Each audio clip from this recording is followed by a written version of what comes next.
4 মে ভোটের রেজাল্ট বেরোনোর পর থেকেই শাসক দলের সঙ্গে যুক্ত বিভিন্ন তারকাকে সোশ্যাল মিডিয়ায় নানানভাবে কটাক্ষ করা হচ্ছে।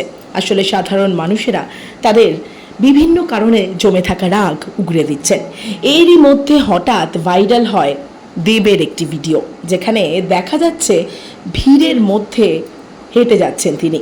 তার নিরাপত্তা রক্ষীরা কোনো রকমে ভিড় সামলে এগিয়ে নিয়ে যাচ্ছেন দেবকে। এরপর থেকেই এই ভিডিওটি পোস্ট করে সামাজিক মাধ্যমে বলা হয়, দেবকে ভোটের পর এক জায়গায় চোর চোর বলে চিৎকার করেছেন সাধারণ মানুষেরা। আসল সত্যিটা কি?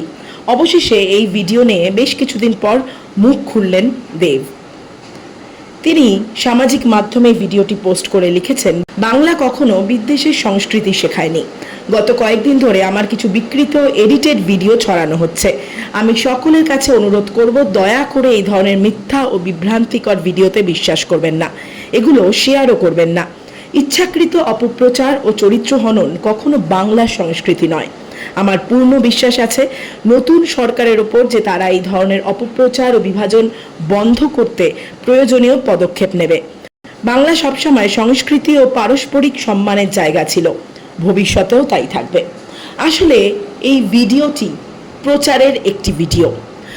2026-এ দেব অনেকের সাথেই ভোটের প্রচারে যান, যেটা দর্শকেরা দেখেছেন।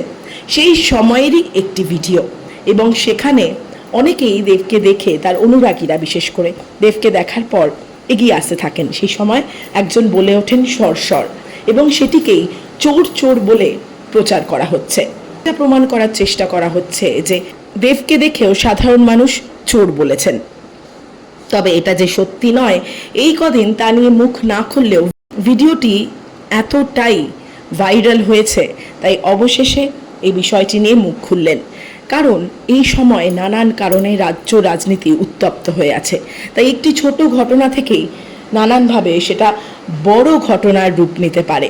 সেই কারণেই সম্ভবত সোশ্যাল মিডিয়ায় এই ঘটনাটি জানিয়ে রাখলেন দেব, এবং আসল ভিডিওটি পোস্ট করেও দেখালেন কি হয়েছিল সেদিন। দেখে নিন সেটাও।